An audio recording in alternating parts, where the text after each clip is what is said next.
Hey, ladies and gentlemen, how are we today? We are back again with another Danielle McAllister video, and no, she is not related to Kevin McAllister. That was a terrible joke. But nonetheless though, let's not waste any more time. We've been here before, and I said we was going to come back, and this video here seems to have caused a lot of controversy. But with that being said though, let's start off by giving a big massive shout out to every single person that is a member of the channel, including every single person that is also a member of Patreon, as well as every single person that is a subscriber. And of course, if you want to become a member of the channel or Patreon, the links are down below in the description. And of course, if you want to subscribe, it's the big red button. But with that being said, let's not waste no more time. This video is called Problems Fat People Have No One Thinks About. Let's get it.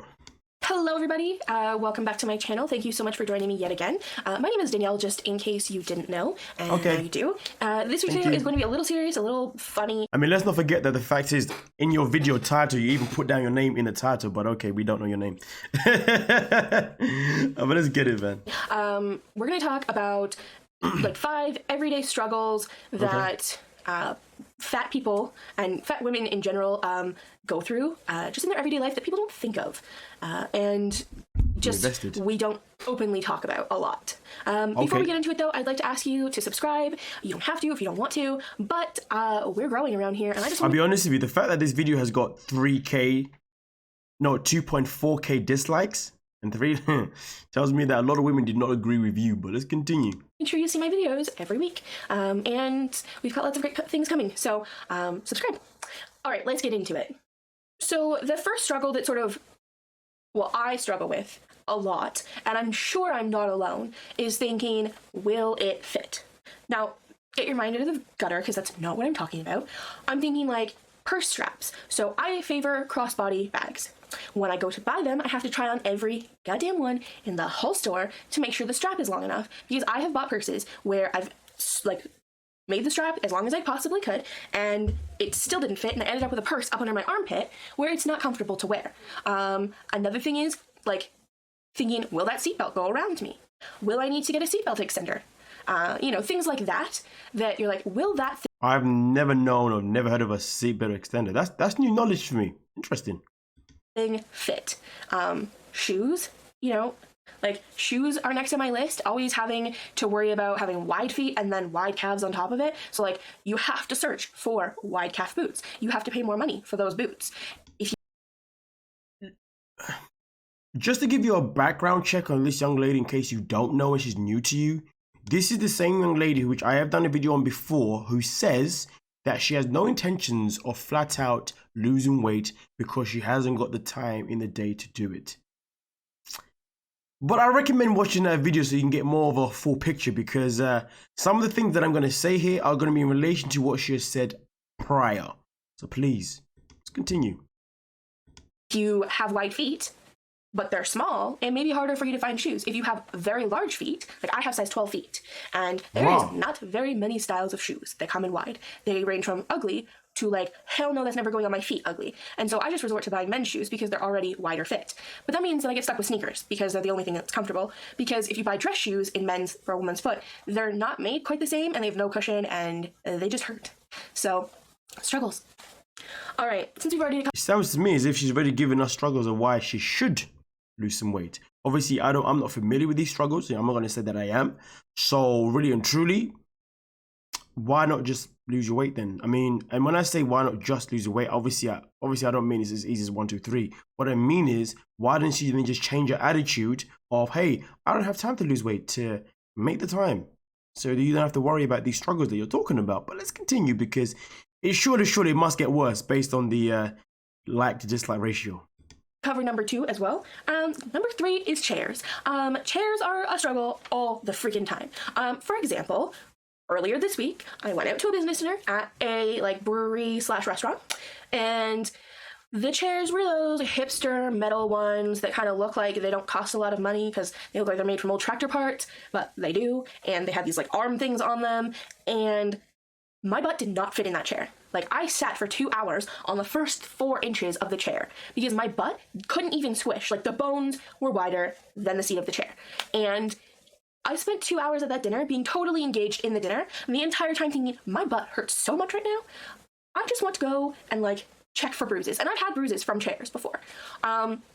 Other seating where you look at the chair and you're like, is that an antique? Because like it looks pretty delicate and I don't want to crush it with my butt.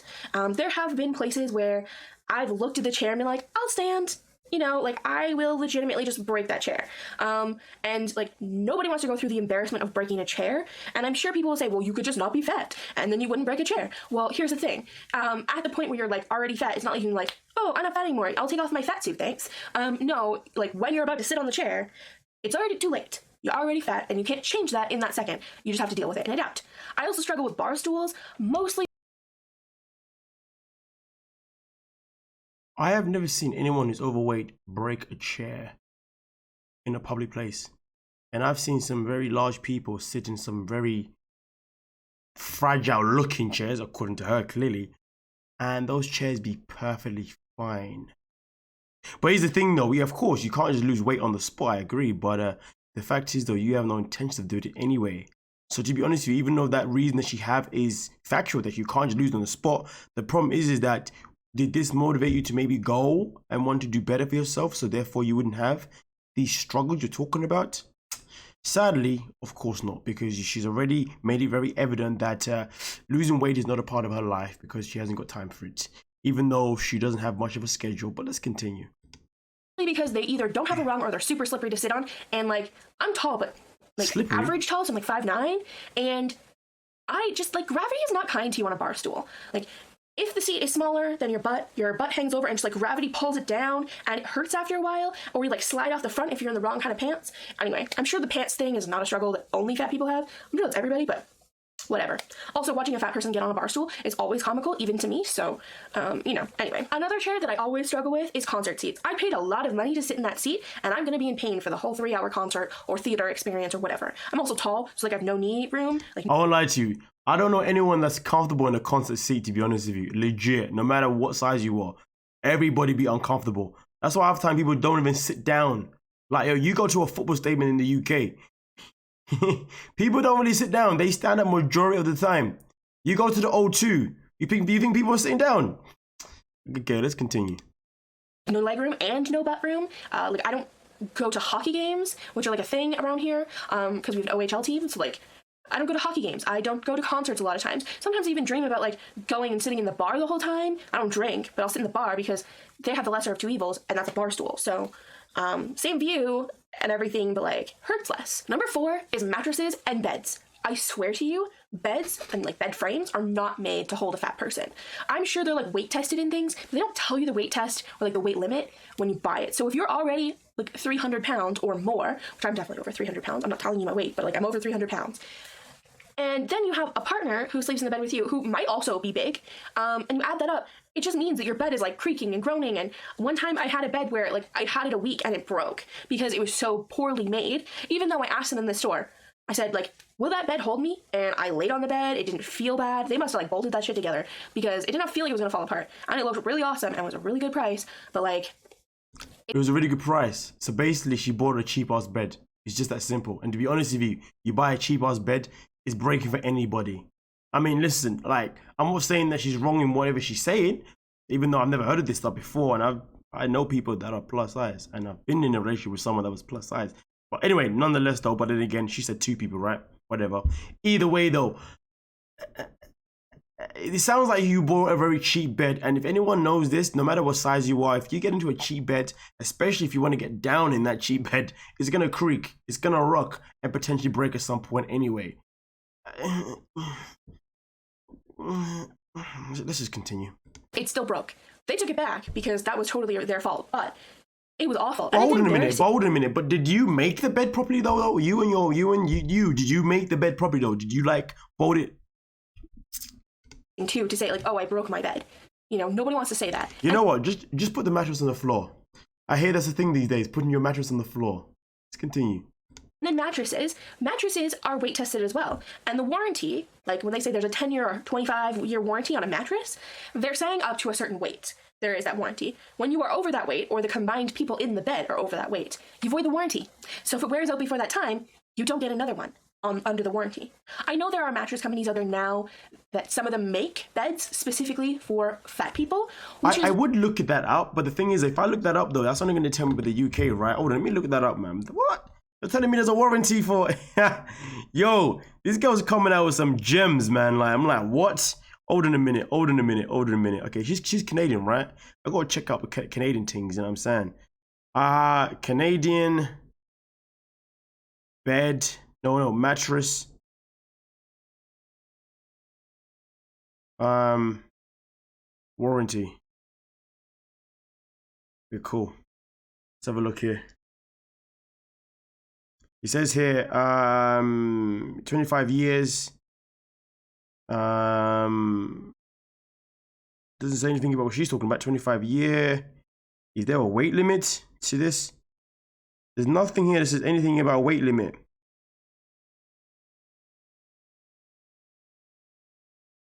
What is not covered?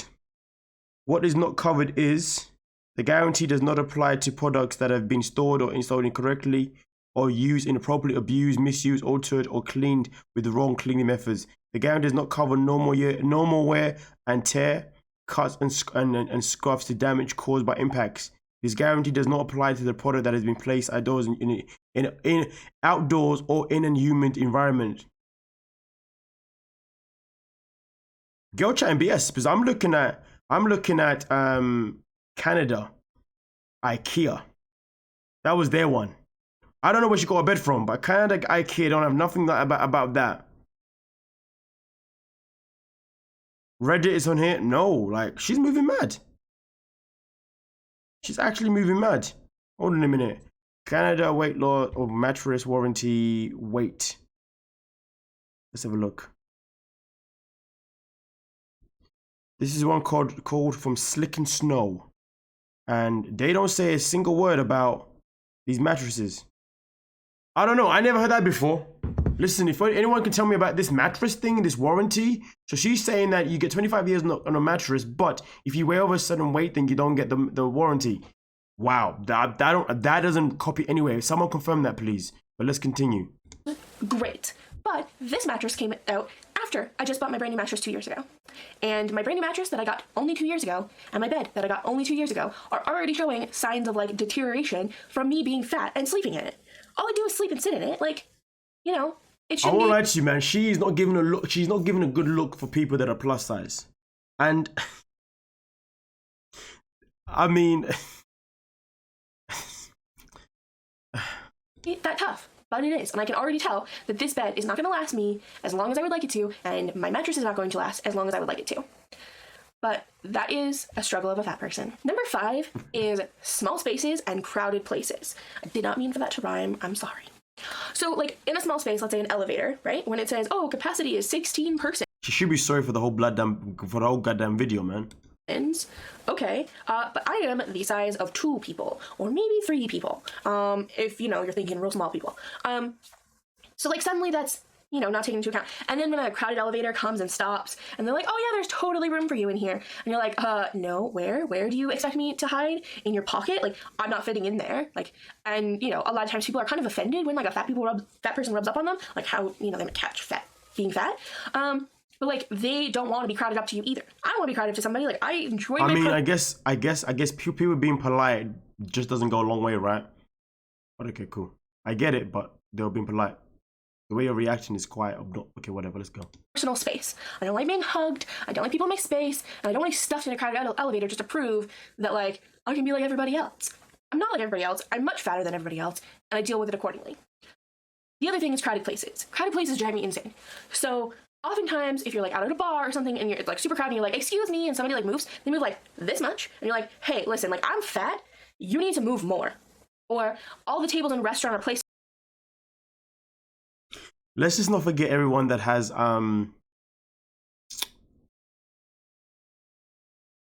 what's that thing, man, that people have when they're in a crowded space, or when they're in in a very small area.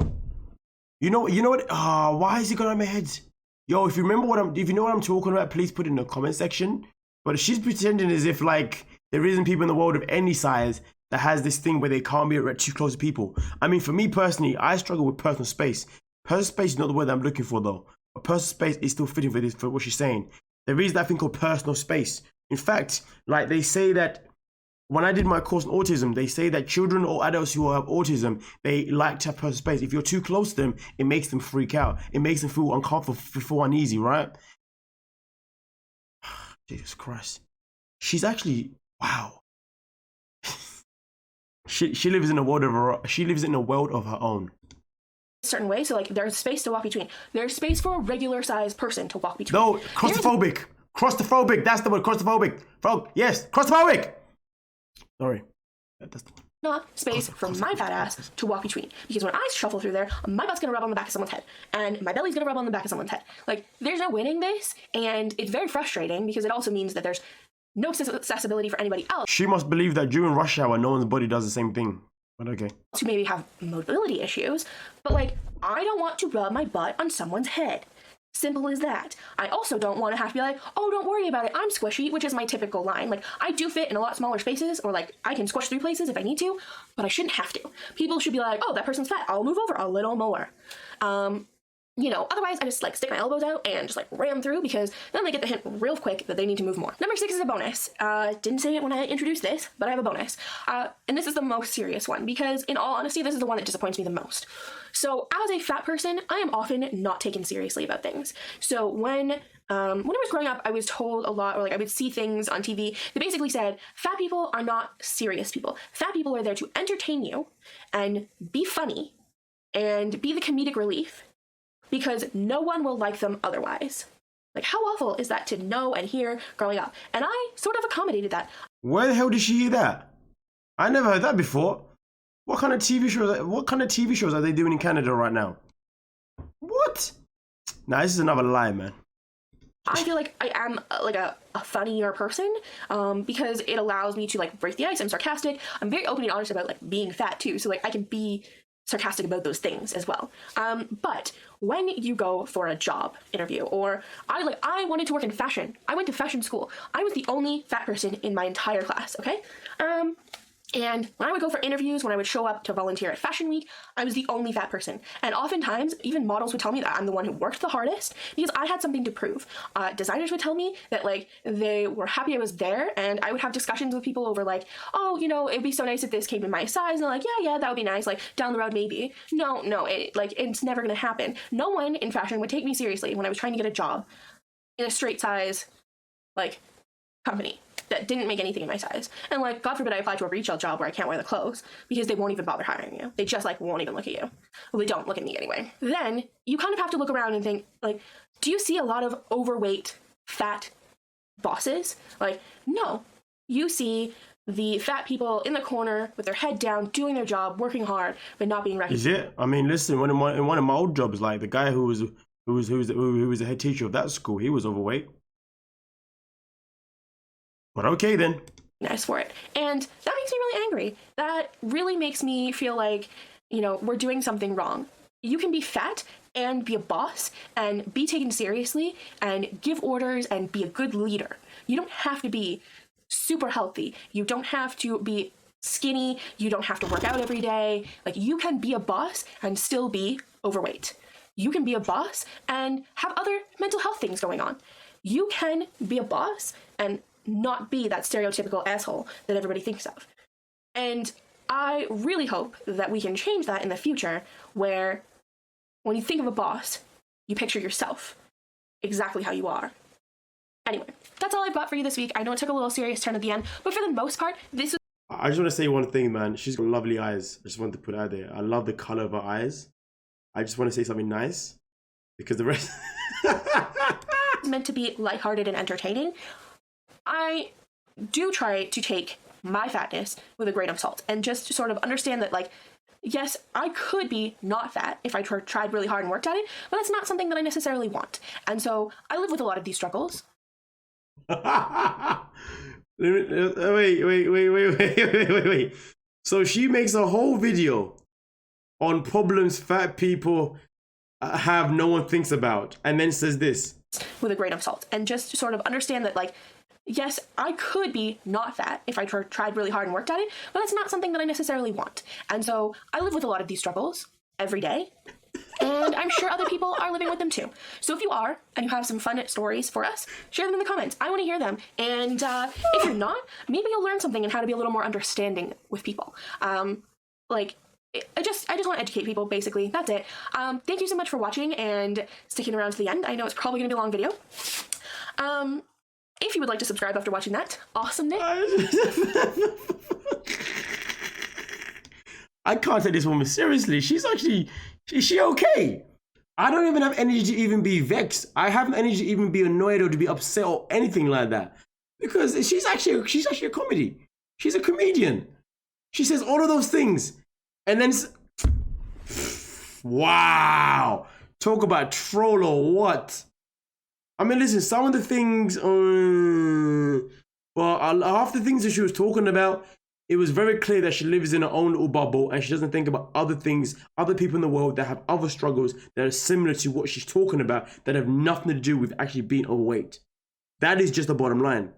But hey, whatever, what do I know? Clearly, Danielle over here, she's a genius and she's a comedian too, and not because she's fat. Wow, but that mattress one, though, nonetheless, though, ladies and gentlemen, let me know what you think about Danielle, man, and I'll see you guys in the comment section. Don't forget to subscribe, hit the like button. We're out. Peace.